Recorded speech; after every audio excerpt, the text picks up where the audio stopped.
So we just finished up one of 2 Capricorn full moons this year. Let's pull some tarot about it. These 2 Capricorn full moons are supposed to be all about like transformation and transitioning into a new way of thinking when it comes to your career and when it comes to your finances and just all around how you approach or think or reflect your career and your alignment with your career and things like that. So I'm very excited for this because I've definitely felt that energy, and I've also been having some crazy dreams. My Neptune is in Capricorn, so I've been really getting the effects of that, and we'll have another full moon in Capricorn in July, so we're going to be really getting it. The energy of this reading is, I hope you have enjoyed your rest, because it's over. To start off in a positive place, if you have been feeling unhappy with your life here recently, or have been feeling like it's just not where you want it to be, you're about to have some really great opportunities to make decisions. You're gonna have tons of options to make decisions that will get you closer to where it is you want to be, or into a place where you're happy.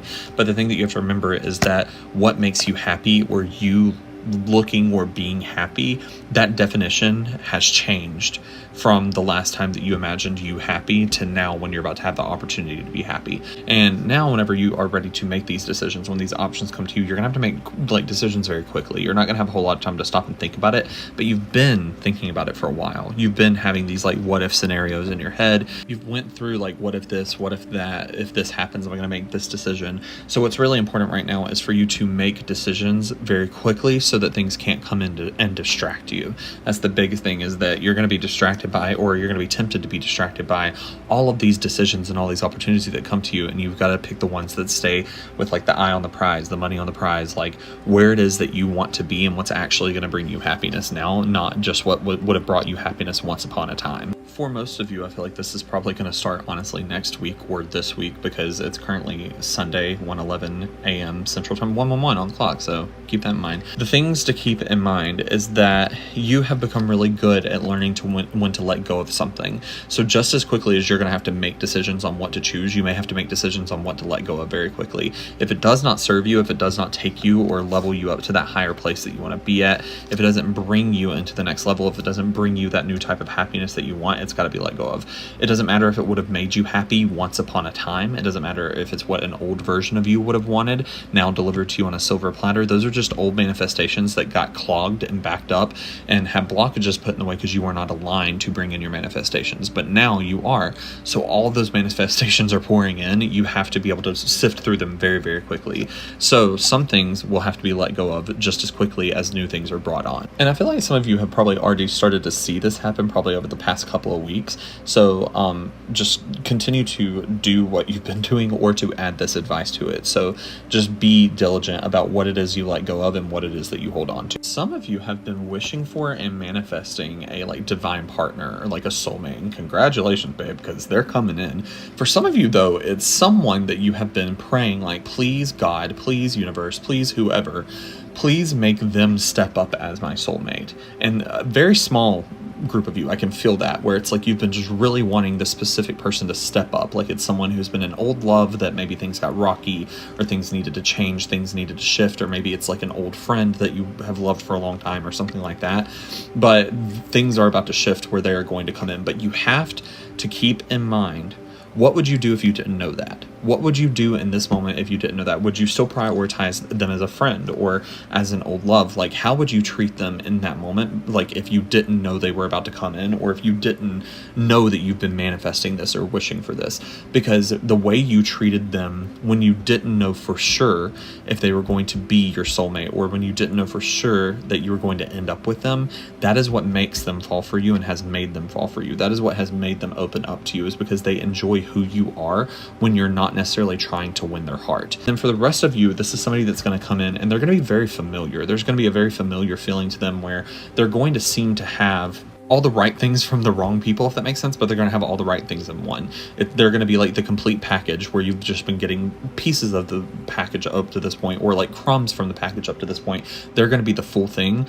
And that may scare you a little bit, because you may at first be like, whoa, wait a minute, they have a lot of the similarities with people in the past that I left behind.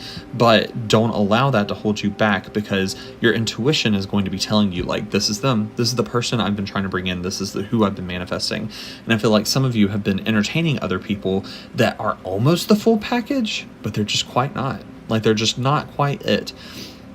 And you're going to have to let them go. Like if your intuition is telling you that they're not for you, they're not for you.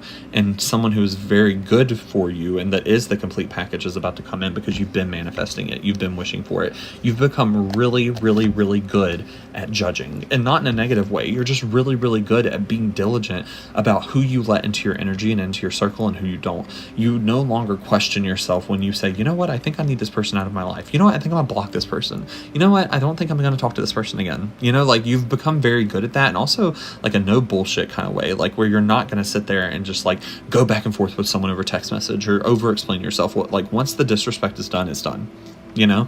And they can be a good person, they can become better, but they can do it over there, like far away from you. It seems like the biggest accomplishment that you've made throughout all of this, like this, whatever this is that you're coming out of, whatever this is that you've been going through, the biggest accomplishment that you've made is being able to have power over your anxiety, how to have command over your anxiety. And you've added that as like one of the top tier to the list of your strengths. And you've become really good at being like, you know what, that's just anxiety. Or you know what, that is not present me. That is like 5-year-old me. That is 22-year-old me. That is like a past version of me that is just anxious about this right now in the moment.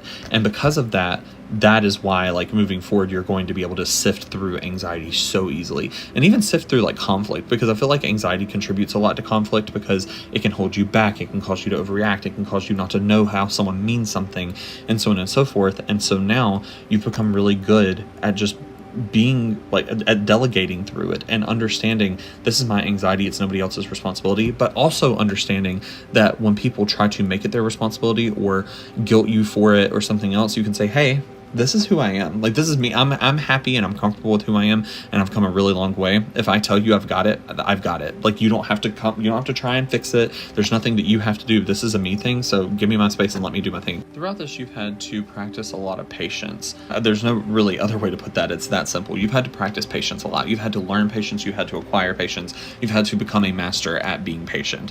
And the universe needed you to do that because while you were learning to be patient, you were supposed to be watching. You were supposed to be really taking in what was going on around you and the lessons that were meant to be learned. And up to this point, you've probably been somebody who's been very like, oh, I'm Empress energy, I'm Mother, I am, the Divine Feminine, I'm whatever. And you've always taken on that responsibility so well, and you've done so well at being that and at being that nurturing energy. But the thing about the Empress is that she's that way outwardly, not inwardly. And throughout all of this, where you've been having to learn to be patient, you've been having to watch and like take in and so on and so forth, you have been realizing like, I don't think I want to be the Empress anymore. I don't think I want to be the top dog. I want to step down. I want to have fun. I want to enjoy life. I want to do these things that the Empress doesn't get to do. And throughout that patience, you are finally at the place now where the universe has said, good, you've learned your lessons, and now you're about to have the option to step down.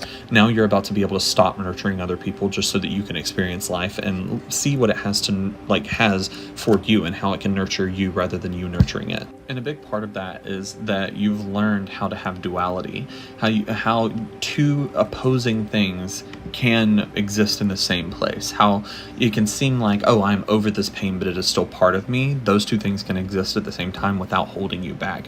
And that is a big lesson that is coming, like you're like bringing into this next era of, I don't want to be the Empress anymore, or I'm okay with being the Empress sometimes, but not all the time. That is the big thing where it's like, I can still have Empress power because of what has been done to me. I know the lessons and like I've learned them, they are part of me, but I don't have to take on that responsibility anymore. And that duality is what you're taking into this next era and is what is allowing you to accomplish it. And finally, in this next little bit, like remember that you have become a master at taking revenge on someone without affecting your karma. And the reason why is that you don't actively take revenge. You do things to counteract the energy that they have placed on your life. And that's a big deal. Just be sure not to take actual revenge directly on someone and affect them negatively. That is all I have. If this message aligns with you, it will find you. And if it doesn't, keep scrolling. It costs $0 to mind your own business. Have a good night.